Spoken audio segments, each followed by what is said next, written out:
Step back in time with us a century ago to the golden age of steam, as a special project is on exhibit now at the Summerland Art Center, celebrating 100 years of the Kettle Valley Railroad.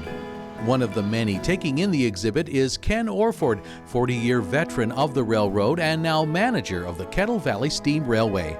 It brought back a lot of great memories from being a kid. I always loved steam. To see the old movies, the old Western movies. And as I look at the different pictures that the artists have taken time to draw, not only does it bring back memories, but it brings back that sense of community that we had back when I was a kid. We see the early parts of the railway where people really had to rough it out, living in snow, making bread in an earthen type stove.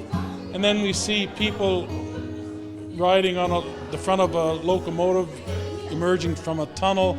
You know, the pride that these men must have felt after conquering these mountains and so on.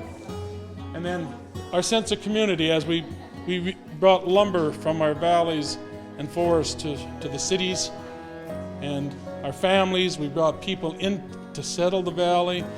When the train arrived, everybody would come down to see who was coming, who was going, what new products were coming from the east, what new products were coming from the west, and then we ship our goods.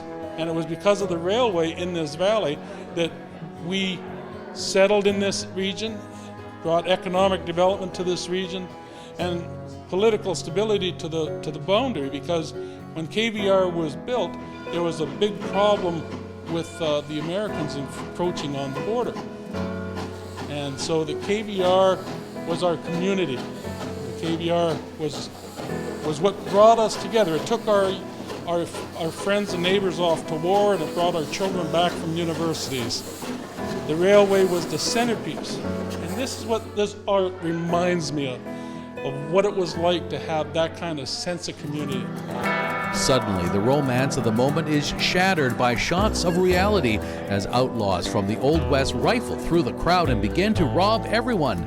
It's the notorious Garnet Valley Gang who's taken advantage of this time travel for their own personal gain. Why, they're even robbing me, and all I can shoot them with is a camera. We'll take that too, fella. We'll take that too.